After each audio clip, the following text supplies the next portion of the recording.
quite comfortable in his... Ambrose has had a massive shunt. Ambrose has had a massive shunt. So Greg Murphy's involved. More cars. The track is jammed. The track is jammed. Can you believe that? That was huge. And look at this. The track completely blocked. Okay there, mate? It could be game over. It could be Mark Scaife's victory. We have passed the 75% distance. What will this man do? What will the race director Tim Schenken do? And how did that happen? More to the point, Greg Murphy's tangled up with it. Cars are getting through. Cars are getting through. They may not red flag it. Murphy is out of the car. Ambrose stepping from the car. Did these two tangle? And watch this. Look at these guys. It's on. Murphy and Ambrose. These two do not like each other, and they are going to have some serious words.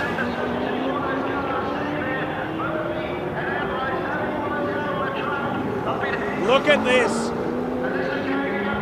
They are two heated men. They are two heated competitors. Can you believe this Super Cheap Auto 1000 has ended like this? Well, it's not over yet. And that tells you the story. They did collide. And the leaders can laugh themselves home at all this. What a day for these guys. And how much work do they have to do to get that car turned around before the next event on the Gold Coast? Now, can cars get through, or do they have to red flag this race? If that Valvoline Cummins car can get fired up. Look at this, massive damage on the Orcon. I don't know that they're going to get through there. That's what Tim's asking for. Race director Tim Schenken, is there a path through? He's got to make a judgment call. Car number 2 behind safety car. Yep. Colin Bond, Steve Priest there in the black jacket. There is now a path through. But it's covered in carbon fibre, metal, bits of glass. Look at that car of Marcus Ambrose. It is smashed. Matt Halliday in the Orcon Falcon back there looks on. Oh. Halliday had a great run just recently in the A1 Grand Prix opener at Brands Hatch for Team New Zealand. And he's off to Portugal this coming Friday. Here's the replay. What happens here? Here's the leaders. You've got to look at the corner of the frame as the cars head up to the cutting. Oh, big trouble between Ambrose and Murphy. Ambrose was sideways on the exit of Griffin's. And look at that.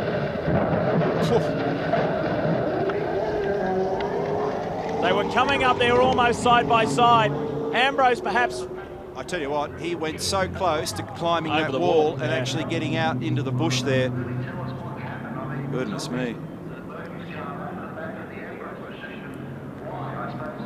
And you know, where are we? Lap 145, it's a 161 lap race. It's going to take a long time to clean all this up. We're in the Super Cheap bunker, guys, and we've just tracked down Key's wheel. Obviously the replay Keys. We'll watch this one. I tell you what. Watch your take there, boys, and we'll come to Key shortly. Well, there was contact from behind.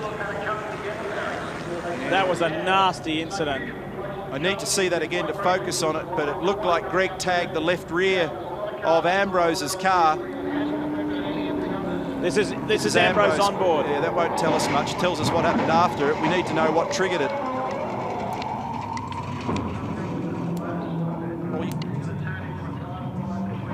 And Ambrose is saying, what was that all about? Here it is again, from above.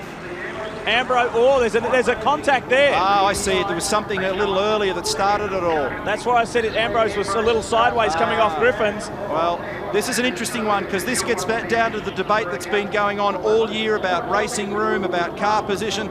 There's no way I'm going to try and call that one because there was more to it as they went through turn 2. There was some touching between those two cars, and so this will certainly challenge the IPO Peter Wallerman and the DSO Colin Bond. It'll take a while to unravel that one. And what championship implications does that have, Greg? Keys wheel, this is not the way you wanted it to end. It was a good...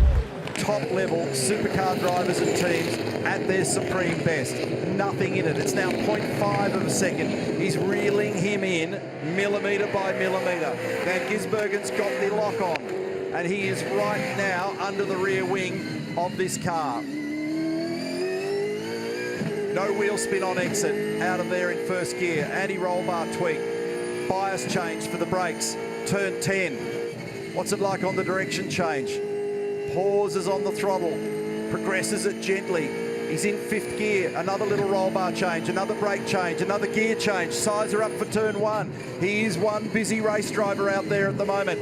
Turning in from 255 kilometres an hour, hovering around 200. He's got to pull all the pace of it when he gets down to turn 4 to just 95 kilometres an hour.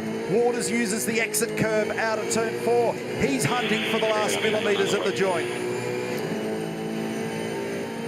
And looking ahead, that car's very good. That car of Cam Waters, the Monster Mustang, is very good. But he made a mistake right there a couple of laps ago. Yep. And that incentivised Van Gisbergen big time. He cannot afford another little glitch.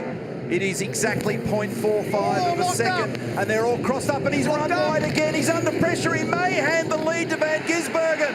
They are going to run side by side. Check out the response in the crowd. Turn 10. Van Gisbergen's right under the rear wing. That's the second unforced error for Waters. He's going to have to tread very, very gently, and he ran pretty wide at the final corner as well. Waters under pressure, 0.3 of a second, and Van Gisbergen is well and truly in this game now. Wow, the pressure. As you said, it was an unforced error. And he made the little mistake coming out of here on the previous lap. He's using too much of the exit curb. So Shane's closer this time. But the braking stability for Waters in this zone here was the original mistake. In the next hairpin was the mistake on the previous lap. Van Gisbergen is right in contention to dive down the inside. This is going to be a ripper. Bit of wheel spin on exit there for Waters, and here comes Van Gisbergen to muscle it down the inside. They're side by side, and he's done him. He's sliced down the inside. Now they're side by side through the left-hander at 10. How do they resolve this? Is there space given? There's only a couple of they've touched at 11. And Van Gisbergen lifts the throttle and gives him a breather. So that could have ended up in a plane crash at Pukekohe, but they got away with it. Shane Van Gisbergen, absolute credit to you, sir. You could have caused the biggest shunt we've ever seen at Pukekohe just then. When Cam Waters turned down on him, he had the opportunity to wipe him out, but he gave him a hit, but he pulled out of it. When they bump here, that's okay, but this one right there, that should have been a massive shunt. Heart rates are up. Lots of incentive, everything to play for. Who's going to win the final supercar race at Pukekohe? Will it be Cam Waters for Ford and an Aussie? Will it be Shane Van Gisbergen, a Holt, a Kiwi? And have a look behind, because if the two guys up front misstep to any degree, Heimgartner could be the beneficiary. What an extraordinary exchange here 1 lap ago. We've got 6 to go. It's about to be 5. Waters has signalled his intention. If you want this, you better run over the top of me. Absolutely. And run down to your local TAB or wherever you put your bet on, because you might put your money on Heimgartner, because those two blokes will wipe themselves out. Game on. Pukekohe, race 29 of the championship. Supercars at their supreme best. And it is only 1.4 seconds, Waters to Heimgartner. Everything to play for. Forget about the championship. Forget about the points. This is about pride.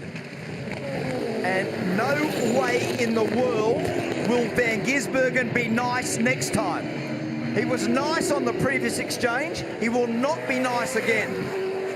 This is where Waters is vulnerable, and Shane knows it. So I'm sure that Waters has tweaked that brake bias. They'll be talking to him on the radio from the Tickford bunker. Make sure the brake bias is perfect. Make sure that those anti-roll bars are spot on, and make sure that you do not make any mistakes. He's right at the ragged edge of grip out there at the moment, Cam Waters, and it looks to me as though Van Gisbergen's car's just that whisker stronger. It's officially 0.29. There are 4 laps to go. That's 12 kilometres of racing at Pukekohe in supercars. How is this going to be resolved? This is a fantastic arm wrestle with all the great rivalries that we love. Ford versus Holden, Monster versus Red Bull, Australia versus New Zealand. every element of what drives our sport you're watching right now. And this man right in behind. Where's the spot? I reckon the hairpin's still the spot. But if he drives too shallow down the inside, Cam Waters, it makes him slow into, across and out of that corner, which he's got to be careful of. So he's actually battling out there on a higher, wider line. A few of the engineers told me earlier in the weekend that the inside line there is pretty chopped out. So Waters actually running it up high, and he's maintaining the margin. He's actually stretched it by 0.2 of a second. It was 0.2, it's now 0.4, and we now have 3 laps to go. 9 kilometres. Kiwi fans cannot sit down. They're all standing up. They're all celebrating the performance of this man who's come from 8th on the grid to be battling for the lead. The exchange at the final corner was as wild as you would ever see. The consequences here are severe. He's a bit weak at the end of the back straight relative to Shane. And he's not totally hitting the apexes, but he's almost sacrificing them now to keep the rolling speed of the car up. Now he's under pressure. He's got Van Gisbergen crawling all over him at the moment, and so Shane goes high. If he can get round the outside, he knows he can displace him at turn 10. He goes for the crisscross out the other side. He looks to try and apply some better traction and drive out there. He's up to the outside of the Mustang at turn 10. Now it's around the other way. Is there courtesy? And Van Gisbergen takes the lead in New Zealand in the final race. And he immediately blocks. He immediately moves it over to disincentivise Cam Waters. Perfect execution of that pass. Cam Waters had to cover. When he did that, the crisscross worked perfectly for Van Gisbergen. And the superstar Kiwi is leading the final run at Pukekohe. We're inside 2 laps remaining. Is there anything left in the tank for Cam Waters? Has he got anything in reserve to throw a punch back in the other direction? He is not giving up. He looks down the inside to try and force the line. There is exactly 0.3 of a second between them. They've flipped round the other way now. Van Gisbergen's been Houdini this afternoon. He's wriggled out of the shackles from position number 8 on the grid. He now leads, and very shortly it'll be 1 lap to go. We've got 1.1 seconds covering the top 3 cars, and what an exclamation mark to put on motor racing at Pukekohe. Could not be better. The best exhibition he could possibly put on. The supercars say farewell to this unbelievable venue. We love this place. It's fast, it's wild, and they have turned it on today. Stern as we approach the last lap. Last lap. 2.8 kilometres of racing to come on the streets of Townsville. Randall gets out of the way. Van Gisbergen is our leader. That's officially half a second, and once again he glides it in on the rear Van Gisbergen. This means that Deep Pasquale is fully incentivised. He gets the best seat in the house to look at the back of the Commodore, and he is now so close that he could be a threat when they get to turn 11. Top left hand side of your screen, James Courtney's been able to get by Mostert also. Here we go. This is where the Mustang has been so fast all weekend. He makes a bit of ground on Van Gisbergen. But the next section of road is where Shane has been absolutely at his best. The car rides them up so nicely, slides it over Boundary Street, the big bump, 180 kilometres an hour, up to 210k. Can he dive it down the inside? He's got 2 more corners after this one. This is turn 11. Everybody sidestepping, and Di Pasquale gets so close. They're 1 corner from home. He has a sniff at the gun. And he's turned it. He's turned it in the last corner. Unbelievable. And Gisbergen's been turned around in the last corner by Di Pasquale. And he checks up. He checks up. He's going to give it back to him. He didn't let him redress. So he was going to redress, but he didn't let him. Shane stayed there and let him go by first, so he'll get a penalty as a consequence. They're playing the judicial game. Wow. What a conclusion. Well, it's pretty clear what's going to happen there. So what a conclusion. Tagged at the last corner. And then I thought that Anton was going to give it back. And then in the spot, And Jamie has been racking up curb hops. He's using up what he's got left over the last couple of laps. If you're Scott, you've got to run straight through. Run it straight through. Yep. Did he get one? No, he still didn't. He just drive it across there. An extraordinary drive from this 20-year-old, holding off the 5-time series champ who's at the peak of his powers. The ride control of that Red Bull car under brakes in turn 4 there was really impressive. He's right on the rear bumper of the Volvo. These guys playing for keeps. Look at Whincup.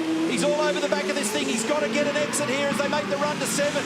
If he's off here cleanly and he can harass McLaughlin, his chance may come when they get down to turn 9. This is the moment. He's closer now on the run to 8. This is what he's got to do. Let's watch, listen and learn.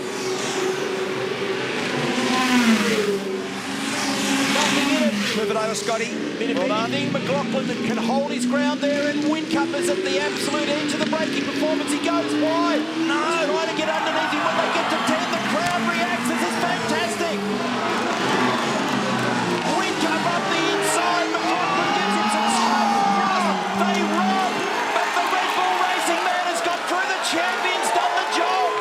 Dive down the inside, down the inside. So close. What a battle.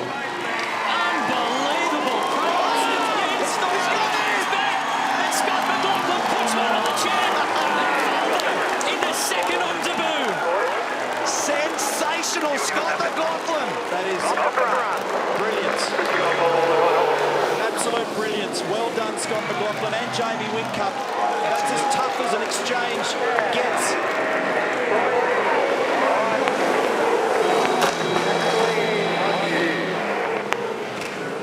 He may have given Jamie Whincup a little bump then.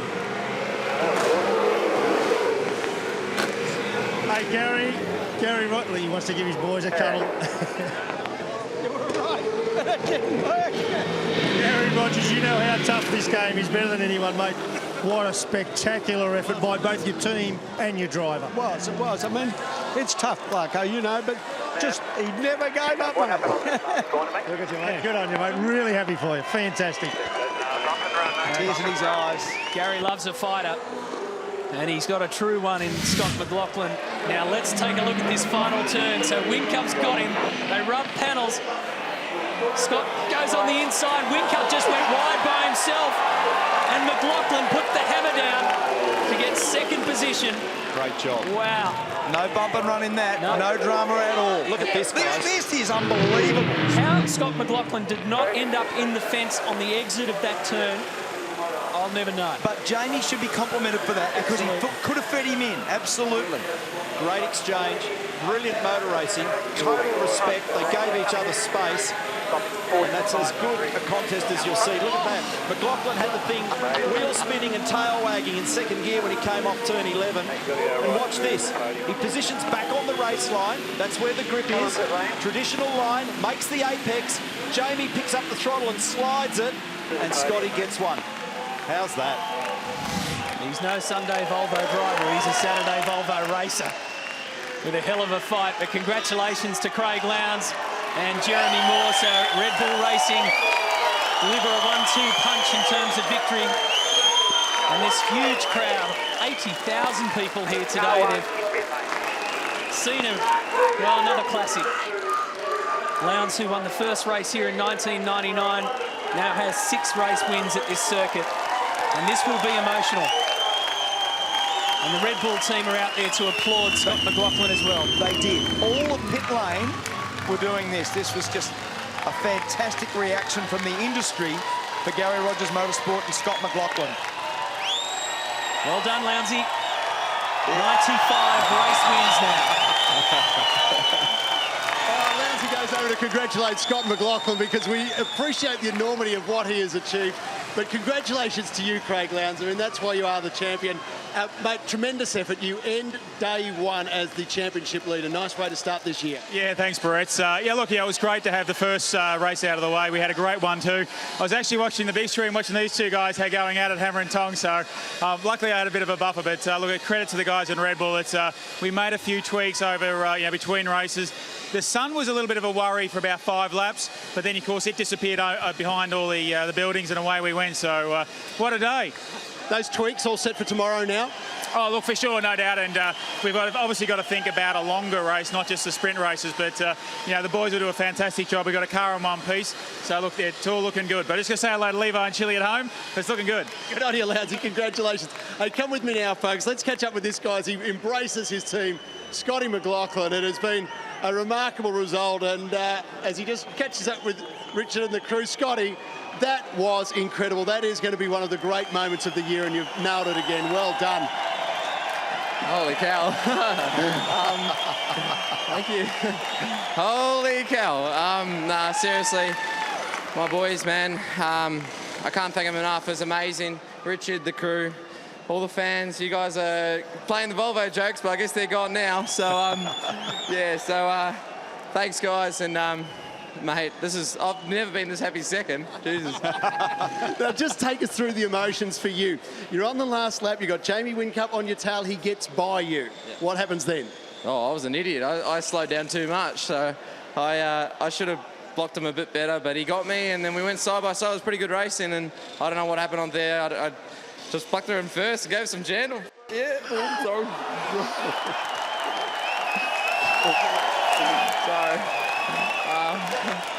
We understand there's a level of excitement, Scott. Sorry to all the little kids out there. Quick car at the moment and have a go at this. You've got McLaughlin now putting a move on Holdsworth. So McLaughlin might even get back to a podium if this unfolds his way. Look, dives down the inside. Does he get him? He's side by side. He's made contact with Lee Holdsworth. That could cost him a penalty if it wasn't clean. Holdsworth pointing the wrong way. It's been a wild race in South Australia this afternoon. We hope you're enjoying it at home. And hanging on by the barest of margins at the moment is Van Gisbergen. LeBrock's in the nowhere zone again. He drops it back into third spot. Yeah, not the inside, mate. Come on. Look at this. Here we go. Now Coulthard's got a run on him. This might be it for Shane Van Gisbergen. He might need to surrender this time. So Fabian Coulthard, his 200th event this weekend, gets down the inside and potentially leads this race. So Scotty McLaughlin might be in the same circumstance as Jamie Whincup, so this is going to have a big impact. Gets down the inside, Jack LeBrock. So Fabian's through, LeBrock's through, but Jack LeBrock was never going to be able to drive around the outside. Scott McLaughlin now sets up a move down at turn 6 on Van Gisbergen. Not quite close enough. And there's a chance to be a bit of niggle here. Yep, because there was contact between these two at turn 11 at Townsville on Sunday. So Fabian Coulthard's got 0.6 of a second at the moment over Jack LeBrock. What a race at the bend. Introduce a little bit of tyre deck. People have got different settings. Bit of ag on the racetrack, and away you go. Here we go, we're back with Scotty. He's putting huge pressure on the back of the ailing Van Gisbergen. The headlights are on. He tries to get down the inside. Van Gisbergen tries to move him across. Is he down the inside cleanly? He's done it nicely. Shane hasn't got much to respond with at the moment. That's another move, but there's a cloud over McLaughlin based on what happened with Holdsworth. Oh, contact between Forward and Van Gisbergen. It's all unfolding here, and now Shane's really starting to battle. Those tyres have seen their best. Andre Heimgartner now starts to assault him down the inside and gets it done. Rick Kelly in here as well. And Cam Waters trying to make ground. Is Cam getting up the inside? Yes. Well, he's lost 3 spots there. Those rear tyres on Van Gisbergen's car are going to be destroyed. It's been a valiant effort by Van Gisbergen. An incredible effort. Now, can Jack LeBrock finally make a move here because he's had the best pace? He's just parked it in the wrong spot in 2 occasions. That question's going to be answered in 4.95 kilometres. We've got 1 lap remaining. They're watching in both garages at Shell V-Power Racing and Supercheap Auto Racing. Jack LeBrock has had tremendous pace this afternoon. The Tickford car working beautifully. So it's Coulthard over LeBrock, over McLaughlin with the question mark. Then it's Forward, Heimgartner, Waters. Van Gisbergen, who was vying for a race win, is now sitting in 9th position. Coming up to 2/3 of a lap remaining.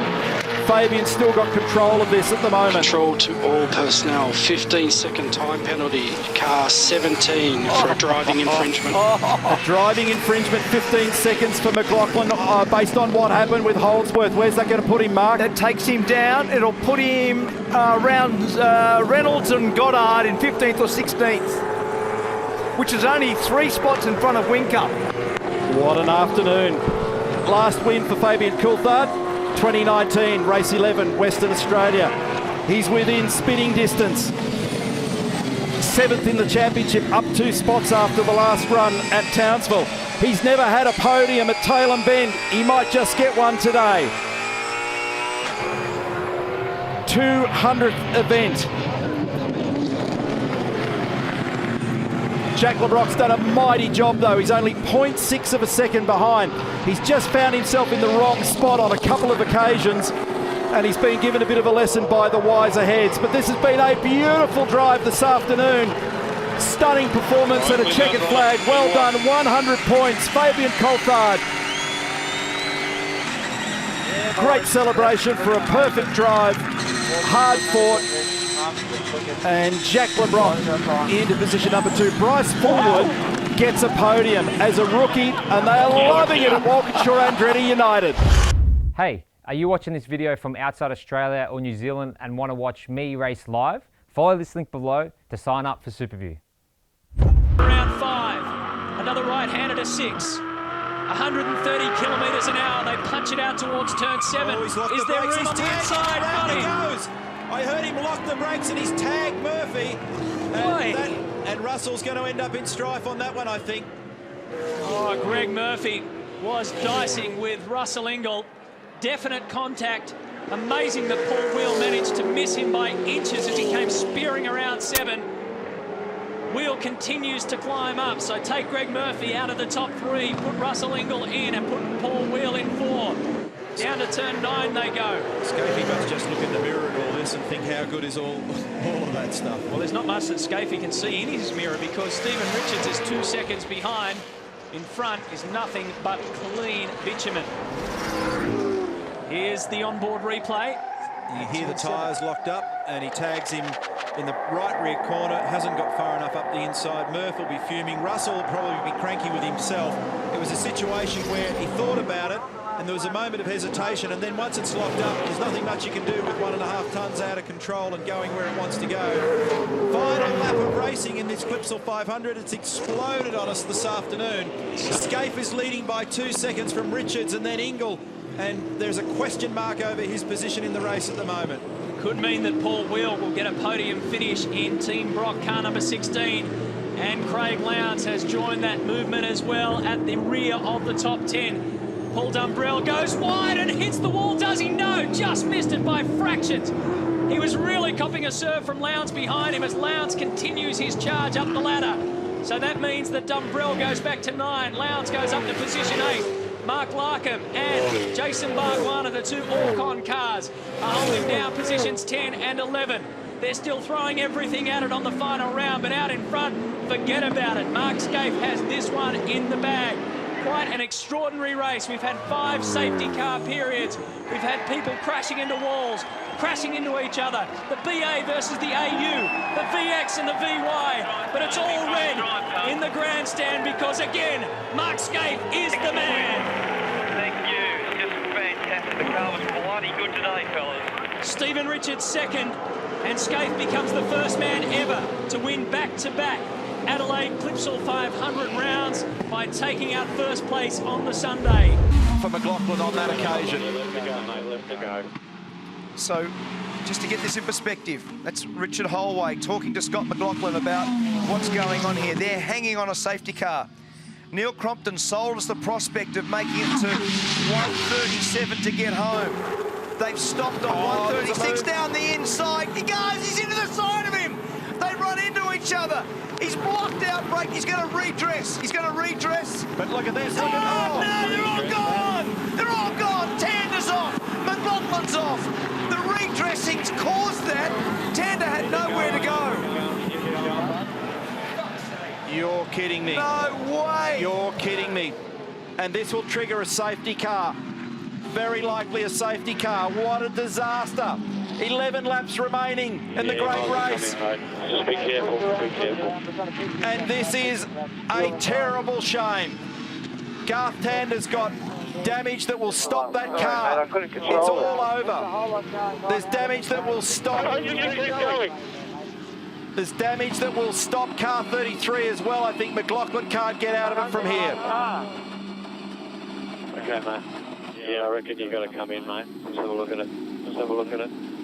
That is an absolute disaster. What a shame. What a shame. Rusty. They're standing by with 4 green tyres for Fabian Coulthard. They're going to bring 12 in, and you should have heard the cheer. No one wants to see an accident at the mountain, but this could change the game for Fabian Coulthard at a critical time. Certainly will. Coulthard's got the lead by 15 seconds. That car is destroyed, the Garth Tander car. The safety car is out and taken control of the field again. The stricken Volvo comes in. Can they repair it? What's the damage? What do you think? Appreciate it, thank you. Cheers. So Randall underneath with some hip and shoulder involved in this one, and he might have cleared him on drive, but there's not much in it when they sweep up towards turn 9. He's just got a tiny bit in hand, but he's on the wrong side of the road, Randall, and has to surrender. Tries to dive it back up the inside now in second gear. They make contact and he half turns him. Now he can't do a bump and run there.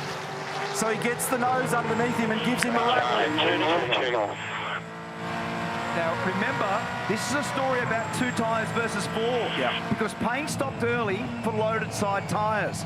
Mostert's been able to use those 4 tyres to get by, and now Randall, who also put 4 tyres on, is putting pressure on him. And at Penrite, they're saying to Matty, keep fighting, keep fighting, keep fighting. And we saw evidence of that around the back at turn 6 and 7 a few moments ago. But this has also had the effect of allowing Mostert to just skip off into the distance. Look at him. He's bolted. He's weak on the right-handers because those tyres have now done the whole race. So the right-hand side tyres were changed. The left-hand side tyres are smashed. Oh, he's going to try to turn back on him now. He slows it up and he gets a run. Did he get a run that's good enough to get down the inside? Probably not, remembering that those right-hand tyres are in not bad nick, but the drive traction won't be good enough. Can he get the nose of the Castrol Mustang down the inside? No, he can't do it this time, but he runs wide. He misses the apex by half a car width. Can he turn back on the other side? This might work now. If he can't come off this right-hander, Randall might be able to crisscross him and get down the inside here. And Payne's now having to be far more defensive to just try and position that car as best he can, half a metre in either direction, to just stymie the run from behind. Thomas Randall running all the way around the line on the inside of turn 11. You have no curb hops. You have no curb hops. Give me one more lap exactly like that, Matty. Pressure at the back end of this one. Waters and Mostert are commanding the top of the field here at the moment. It's a massive 15.9 seconds Waters to Mostert, but the last spot on the podium is far from resolved at the moment as Randall sizes up Matt Payne down here at turn 2. And they were rattling on each other 1 lap prior. He got too much dirt and too much curb then, Thomas. So he was trying to get the optimal run coming out of turn 2. He didn't get it off there well enough. And turn 3 and 4 were always going to be difficult. Now he's had to run it in there hard there, Matt Payne. This might work now in terms of the runoff there. And he didn't have any curb strikes, so he had no track limit issues for the exit of turn 5. He's got it down the inside this time. Nicely done. But will Matt Payne try to hang on? No, he can't. He just hasn't got the outright grip there now, Neil. Done everything he can conceivably do to try and hang on to that position, but that was just a great exhibition there by Randall to be able to get through. So this is a big moment here for Cam Waters. Starts his championship with absolute perfection. Maximum points, race number 1. And Waters, his very first win at Sydney Motorsport Park for a breakthrough. And a gigantic margin back to Chas Mostert. 16.8 seconds is the gap. And here, nose to tail at the end. both deserving of a podium. Thomas Randall gets it by 1 car length from Matt Payne, who put on a valiant display at the back end. Hey guys, thanks for watching the video. Make sure if you want to stay up to date, you subscribe, you download the Supercars app, and if you want to watch more videos, you go down here.